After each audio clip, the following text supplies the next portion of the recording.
Macron issued an order calling for the 221-hectare site to be cleared, as he was concerned that the site could become a magnet for ecologists and anarchists. Interior Minister Gerard Collomb said, "We don't want places where there is no law and order in France. The protesters are concerned the area will suffer from nuclear pollution for hundreds of years to come."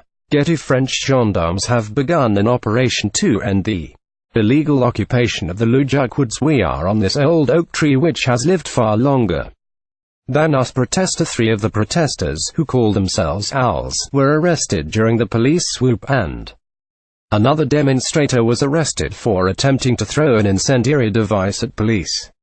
One protester told AFP, "We are here because we don't want the earth to be poisoned. We are on this old oak tree which has lived far longer than us." Twitter: Gendarmerie police raided the protesters at dawn so the government can start drilling. Benoit Hamon, the socialist candidate in last year's elections, said, "I think it would be better to engage in dialogue and take a real interest in what the residents of this area think." The protesters have stopped any planned exploratory drilling work from taking place so far. Twitter: Gendarmerie, the protesters have stopped drilling from taking place.